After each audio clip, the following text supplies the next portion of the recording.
의학 박사를 학위를 다 받으시고요. 그리고 서울대학병원에서 그 전공의 전임을 거쳐서 1996년부터 지금 경희대 의대에서 그 교수로 계십니다. 그러면 원 교수 부탁드리겠습니다. 네, 안녕하세요 여러분. 지금 소개받은 원장원입니다. 앞 세션에서는 원영희 교수님께서 자정하셨고 제가 또 다른 원씨입니다. 원장원입니다. 지금 이제 두 강좌는 노인병학회 측하고 노인간호학회에서 이제 한 강좌씩 해주시겠는데요. 저희가 그 사회자분을 상했는데 인권도 중요하지만 강의권도 중요하기 때문에 저는 25분을 다 채워서 하도록 하겠습니다.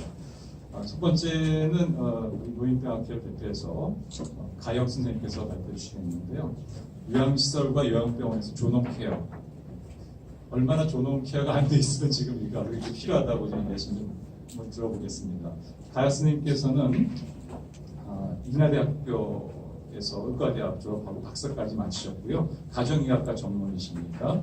노인병학회 지금 이사를 하고 계시고 또 요양병협회에서 학술이사 이런 다양한 활동하고 계시고 특히 많은 책을 또 쓰고 있어요. 그래서 요양병원 진료 지침서라든지 요양원 지침서 이렇게 책을 쓰시고 또 많은 강의하셔서 오늘 좋은 강의 주실 것으로 생각하고 있습니다. 가이스님 강의 부탁드리겠습니다. 네, 반갑습니다.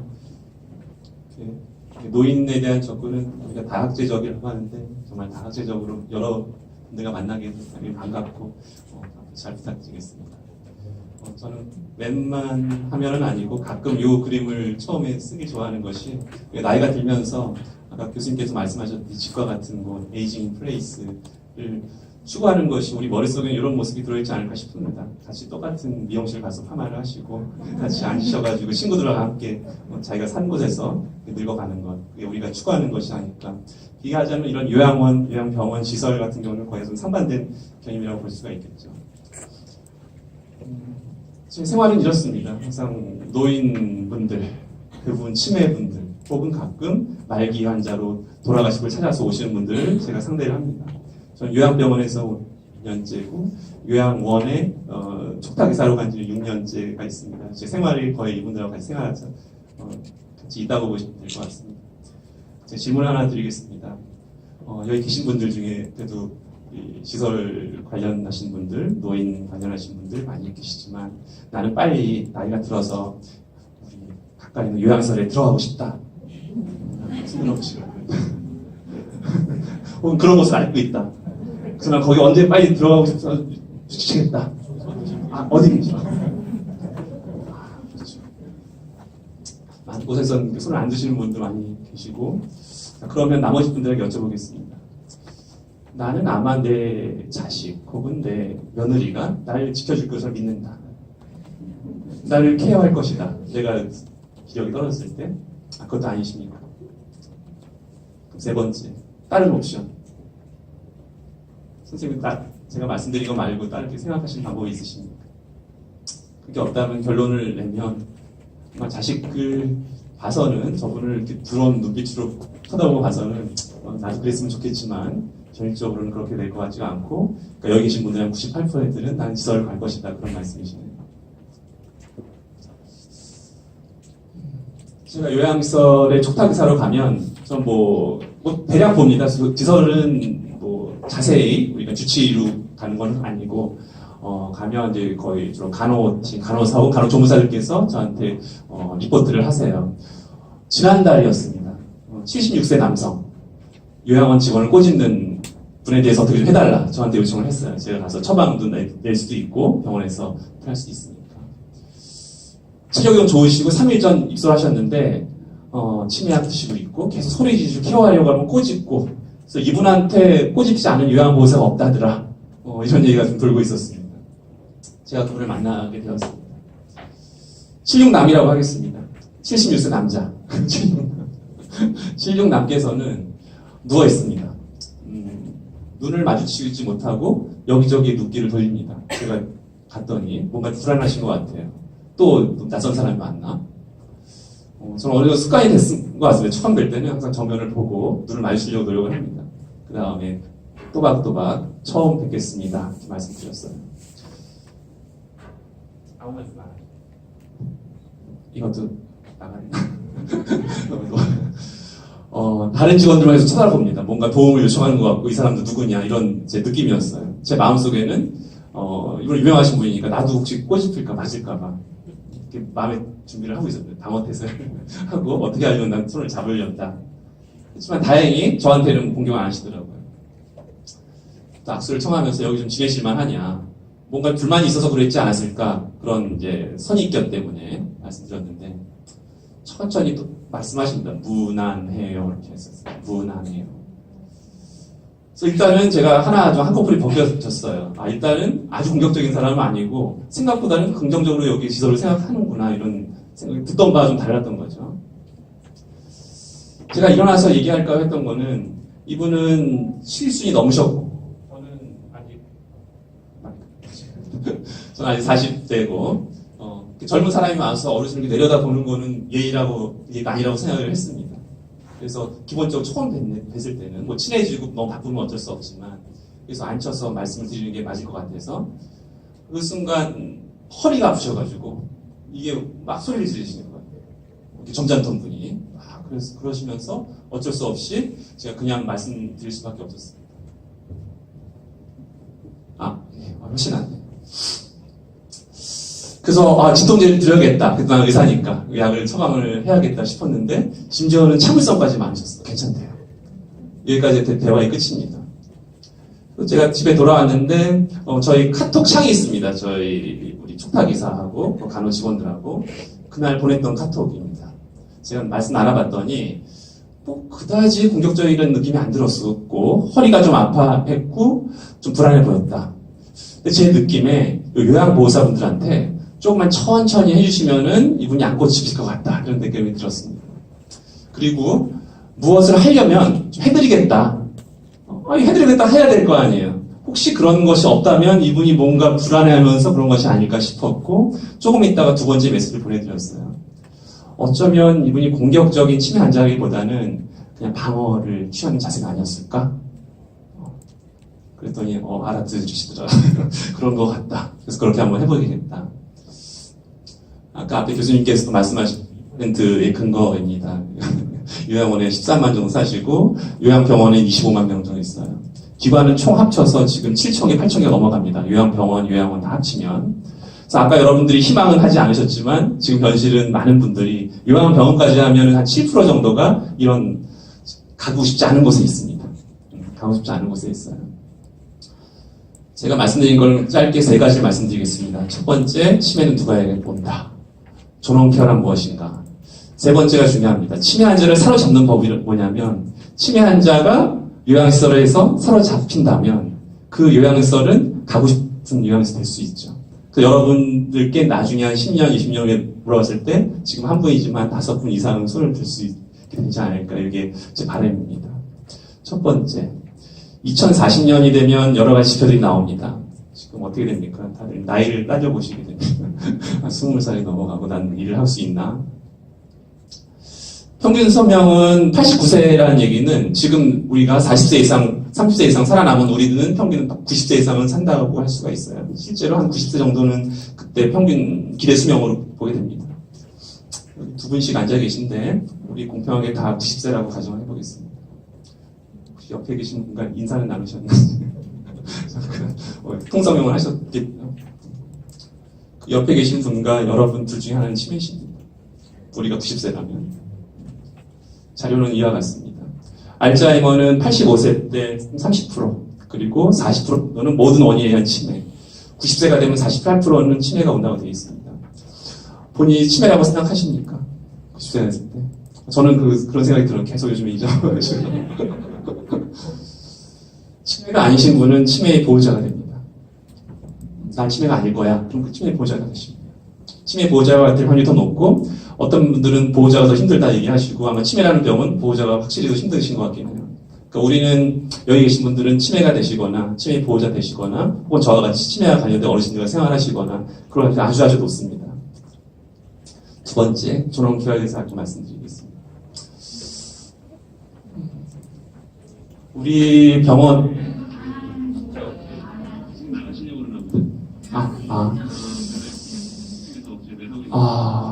이렇게 지내고 싶으신 분은 없을 겁니다. 저희가 안타깝게 온돌방이 없다 보니까 어르신들, 우리 간호사의 할머님이셨어요. 간호사 동의를 받고 이렇게 억제를 해놓는 거죠. 이분은 뭐 그때 사고 나신 이후에 계속 내려가시려고 하다 보니까 어쩔 수 없이 이렇게 억제를 하게 되는 상황이 벌어집니다. 여러분 중에 한 반 정도 치매가 오실 거고 누군가는 이렇게 억제가 될 수도 있습니다. 지금처럼 계속 흘러간다면. 그렇습니다. 동의를 받아야 되기 때문에 가끔 동의 안 해주시는 분들이 있으세요. 지금 튜브 먹고 계신 분인데 지금 우연찮게 제가 들어봤는데 이분이 막 빼시고 계시더라고요. 밥줄을 빼면 이분은 식사를 못 하시죠. 그러면 일단 저녁에 다시 또 꽂아야 되고. 어떤 대책이 있겠습니까? 네? 이게 어떻게 해야 됩니까? 리스트를 해야 됩니까? 글쎄요. 우리 오늘 학생 국가인권에 그래서 이런 답이 나올지 몰라서 어떻게 하고 그냥 누가 지켜있다고 손을 잡아주면 되죠. 누가 지켜보면 되잖아요. 근데 이 병실에 아무도 없었던 거예요. 제가 우연찮게 회진을 돌다가 이거 봐서 사실 저라도 잡았어야 되는데 이런 강의 욕심 때문에 나중에 이거 써먹을 것 같아서 그러니까 누가 사람이 지켜줬다면 될 것 같아요. 그게 이따가 말씀드릴 말씀의 힌트가 됩니다. 일본이 30년 전이라는 것에 주목하십시오. 30년 전. 아까 교수님 말씀대로 그냥 옷 입은 채로 이걸 물리치료실 가고 옷 입은 채로 주무시고 식사도 배설도 침대에서 하고 대부분은 침대에 누운 채로 있고 이거 뭡니까? 이게 중요한 표시입니다.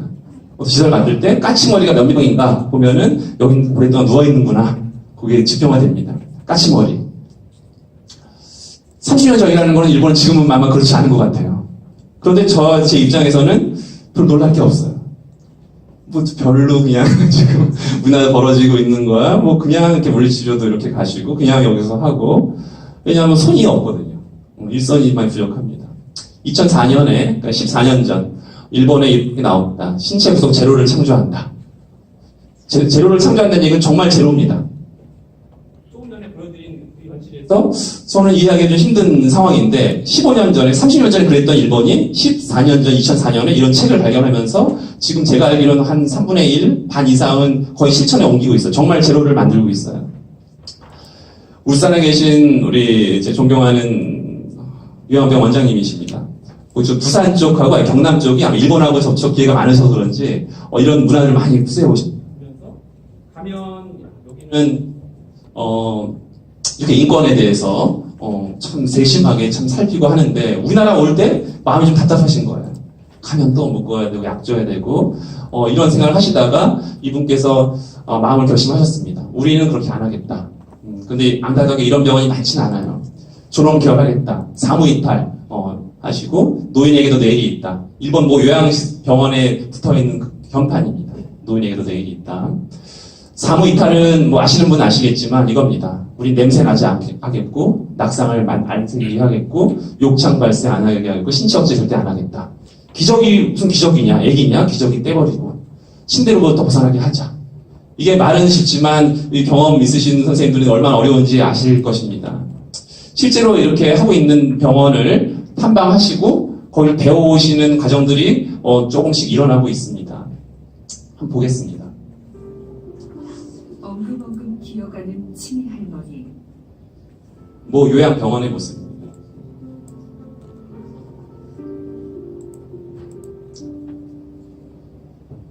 안전 손잡이를 붙잡고 일어서는 모습. 우리 인천 은혜병원이었으면 할머니 아마 쫓겨날 수도 있습니다. 할머니! 지금 뭐 하시는 겁니까? 이거 넘어지시면 지금 어떡하려고요? 우리가 다 이거 물어내고 지금 보상은 어떻게 해야 되나 이런 고민들 때문에. 엉덩이로 살금살금 움직이는 할머니. 근데 이 병원은 기저귀를 빼버렸어요. 빼고 이렇게 기저귀 떼면은 상품을 줘. 이런 훈련을 통해 이 할머니들은 응원하는 거죠, 할머니들을. 금방 두 분도 이쪽에 있을 때는 침대 생활하느라고 기저귀를 쳤거든요. 근데 여기 오시고 나서 이제 밤바닥이니까 이제 스스로 이제 그러니까 이런 영상을 일하고 있는 선생님 보여주면 누가 모르냐, 얼마나 힘든지 아느냐 이렇게 말씀들을 하시죠. 그 다음 영상 보겠습니다. 하고 돌아온 길에 소감을 들어보겠습니다. 네. 그런 병원이라면은 저희 부모를 모시고 싶다라는 생각을 했었습니다.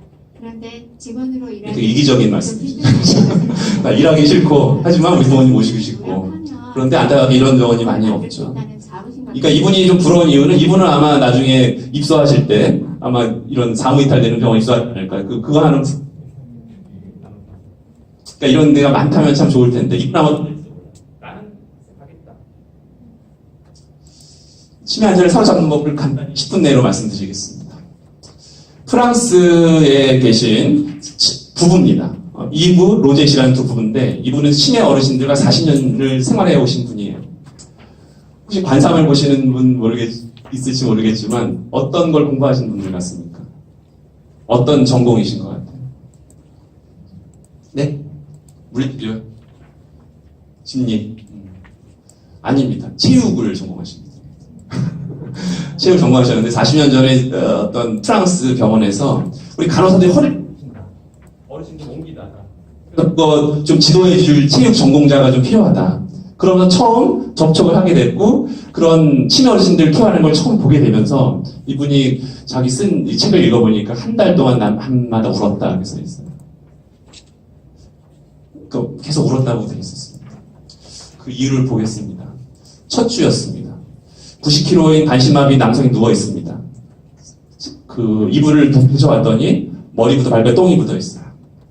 그때는 일회용 기저귀도 없어 변변 찾을 때고 40년 전이니까 간호사가 열심히 닦입니다. 이렇게 닦이는 겁니다. 시도 동안 흉탕 목욕을 시켜요. 아무 말 없이 열심히 닦입니다. 옷을 입히고 휠체어 안 쳐야 될 거 아니에요. 그런데 이분을 쳐다봅니다. 지난주에 이분 옮기다가 허리 다치고 실려갔다 응급실에. 이제 선생님의 차례입니다. 좀 보여주십시오. 이때 이분은 20대였고 되게 난감했습니다. 내가 이제 시범을 보여야 되는데 그래서 어떻게 하셨냐면 좀 일어나 주시죠. 어르신. 휠체어에 앉겠습니다. 그랬더니 일어났습니다. 눈을 번쩍 뜨더니 손을 잡고 걸쳐 앉아서 혼자 가볍게 휠체어 옮길 수가 있었어요. 그 순간에 거기 있던 간호사들이 박수를 치면서 기적입니다. 이거 예수님 기적이다. 깜짝 놀란 거예요. 이분은 아주 유명한 너무 힘든 분이었고 맨날 허리 다치고 하셨던 분인데 아니 난 경험도 없는 내가 가서 1월 20분 만에 이분을 옮겼단 말이에요. 혼자서. 놀라운 사실은 그동안 아무도 이분한테 좀 움직여 주십시오 한 적이 없었어요.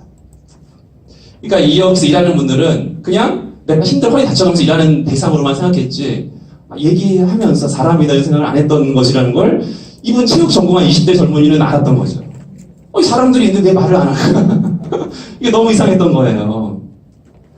일상적인 모습들입니다. 끈을 묶어놓고 손을 잡고 뭐 장비 끄고 뭐 행위들을 하고 있어요.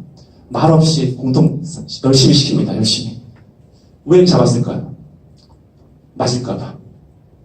꼬집힐까지 잡는 거예요. 이분은 개성을 지르고 있거든요. 이걸 사실 동영상으로 보여드렸어야 되는데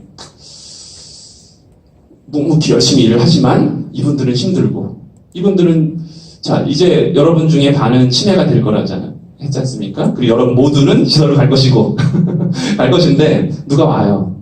끌고 갑니다. 어디 가는지 모르는데 가든 옷을 벗겨요. 거기 물이 받쳐 있습니다. 물에 눕습니다. 여러분 어떻게 하시겠습니까? 그나마 조금 인지가 남아있다면 살려고 할 거 아니에요. 너무 당연한 일이에요. 좀 알려주든가. 그런데 잘 보면 저도 이 책을 읽으면서 봤더니 정말 말들을 안 해요. 그냥 지설 같은 말들을 안 하고 말 안 하는 걸 저도 몰랐었어요. 설명해도 모르겠지. 이거 꼬집히니까 이거 묶어놓자. 그렇게 됩니다. 4가지 방법에 대해서 이제 5분 이내에 말씀드리고 끝내도록 하겠습니다. 사실 여러분들한테 가르치는 건 아니고 이런 문화가 되라면 우리도 가고 싶지 않을까. 같이 한번 읽어볼까요? 첫 번째, 알아보기. 두 번째, 말하기. 세 번째, 접촉하기. 네 번째, 서기. 이걸 어떻게 하냐에 따라서 가고 싶은 요양원이냐 아니냐가 결정되는데 밑에 힌트들이 있죠. 엄마가 바라보듯이.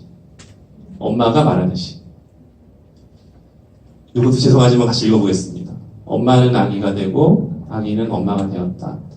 누가 한 얘기면 제가 한 얘기면 강의로 만들다가 이게 그냥 떠올랐다. 이 얘기를 대신하면서 엄마는 아기가 되고 아기가 엄마가 됩니다. 엄마가 아기가 되고 아기가 엄마가 되고 엄마는 아기가 되고 아기는 엄마가 되고 이런 아기가 또 이렇게 엄마가 됩니다. 아주 원리가 간단한 것 같아요. 이래야 공평하잖아요. 공평하잖아요. 저가 받았으면 해주는 게 공평한데 대부분의 기회를 잃죠. 나중에 후회를 하시고 이렇게 하면 돼요. 보지 않으면 존재하지 않는다고 볼 수가 있습니다. 이 두 분은 세차장에서 일하는 게 아니잖아요.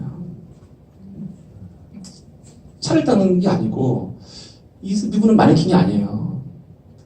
봐야 될 거 아니에요. 모자 쓰이게 있으면 봐야 되지. 아무리 바쁘다고 그냥 걸쳐놓고 자기 일 하기 바쁩니다. 이런 보면 많이 보입니다. 이게 제가 보면 많이 보여요. 자, 이분은 왜 고민을 할까요? 기저귀 갈러 왔습니다. 기저귀 갈러 왔는데 이분은 좀 생각이 있으신 거예요. 아, 그냥 기저귀 갈면 안 되겠구나. 요거를 끈 다음에 여기 쏙 들어갑니다. 얼굴 보기 위해서.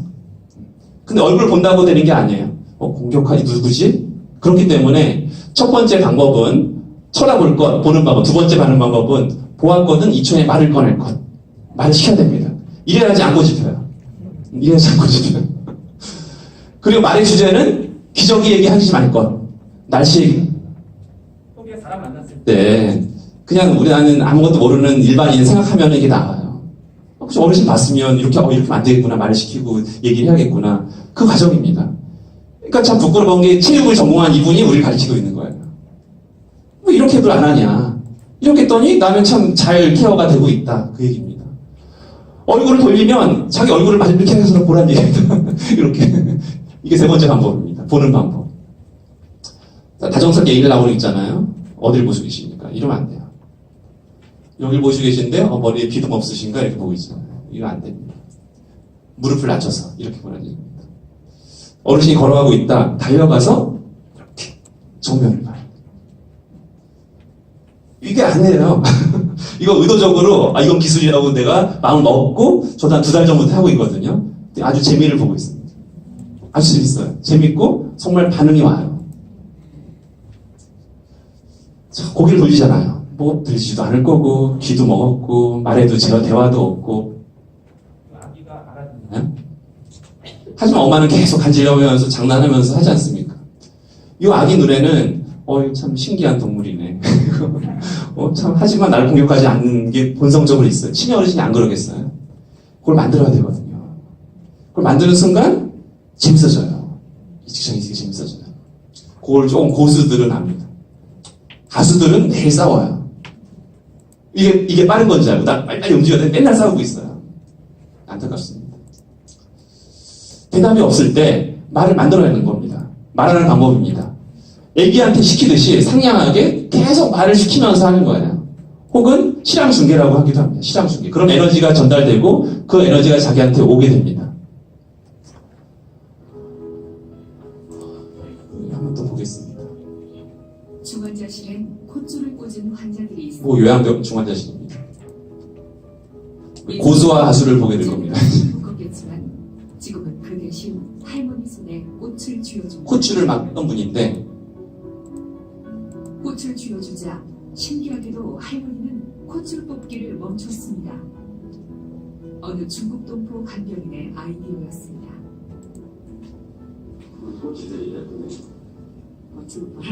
이 노란색이 하수입니다. 기자가 하수가 들어옵니다. 꽃이 예쁘네요. 꽃 자체가 지금 기분 좋잖아요. 봄이 되면 또 이분은 고수십니다. 생하는 것처럼 하수처럼 물어보잖아요. 말씀도 못하는데 왜 자꾸 말씀이거든요.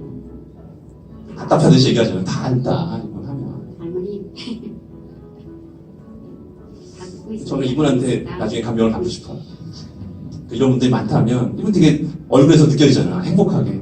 행복해진다니까요. 힘들 것 같아요. 사람은 누구나 그거 생겨요. 그때 공상 처리하려고 찍어가지고 저한테 보여줬는데 물렸다. 잡는 걸 옆에 분을 손을 딱 잡아보십시오. 딱. 그냥 잡아보시면 됩니다. 그 다음에 두 번째는 우리 목욕하는 날입니다. 목욕하러 가시겠습니다 하고 잡아보십시오. 세 번째는 목욕하러 가시겠습니다 하면서 두 손을 같이 드시 잡는 겁니다. 이렇게 잡으면 뿌리치다가 넘어질 수 있어요. 더 위험해요. 이렇게 손을 펴서 하면은 더 안전하죠. 움찔하면 잡으면 되니까. 그리고 이렇게 잡으면 내가 뭘 잘못했나? 기분도 안 좋아요. 그럼 여기가 있고 싶은 공간이 안 됩니다. 시설이. 5살짜리 정도 힘으로 하는 면적을 넓게 해가지고 잡아야 기분 좋게 잡힙니다. 도망가지도 않고. 얼굴 서는 분 좀 안 되고, 비행기처럼 싹 천천히 잡고 천천히 떼야 되고, 손바닥을 펴서 잡아야 되고, 예를 들자면 제 환자처럼입니다. 저하고 회진돌 때하는 얘기가 그냥 껴안는 것밖에 없어요. 아무 말 안 하고 그냥 껴안기만 해요. 좀 있으면 막 뽀뽀하시려고 하고 막 난리도 아니신데, 이분으로 말씀드릴 것 같으면 이분이십니다. 그러니까 어떻게 기술을 갖고 하느냐에 따라서 이렇게 물리느냐, 사랑을 나누느냐 달라질 수가 있어요. 이건 무슨 강연이냐면 이분이 보고 있는 세상의 전부입니다. 이분 아마 오래 돌아가실 것 같아요. 말기 환자인데 일어서야 사람이거든요. 몸만 일으켜도 세상이 달라 보이고, 뭐 일어서는 방법에 대해서 말씀드리면 40초입니다. 40초 서 있을 수는 할 수 있고, 40초 서 있을 수는 웬만하면 일어서서 세수도 시키고 하라. 그게 원칙으로 되어 있어요. 뭐 요거까지 자세하게 말씀 안 드리겠고, 치매는 날아가시겠다는 우리 정부시고, 그러니까 저희 입장에서 그렇습니다. 지난번에 제가 몇 년 전에 제가 이런 질문 드렸었습니다. 일본 선생님 오셔가지고 우리 약 안 쓰고 이렇게 절대 묻지도 않고 했을 때 제가 질문 드렸었어요. 5년 전에. 무슨 비결이 있느냐. 이건 힘들다. 이분 답변은 좀 생각하시더니 야빠리 히토 데스네 하셨습니다. 야빠리 히토 데스. 사람인 것 같습니다. 사람이라는 건 결국 숙가고, 일본 숙가가 변하다 보니까 30년 전에 그랬던 일본이 변하더라. 사람이 그러니까 아까 우리도 부끄러울 수밖에 없는 답변이 나올 수밖에 없는 게 사람이었거든요. 사람이라고 하셨습니다. 사람 오셨기 때문에 사람을 좀 주시면 그 돈이 좀 우리 사람으로만 가면 저는 분명히 인권이 실현될 거라고 생각이 됩니다. 감사합니다.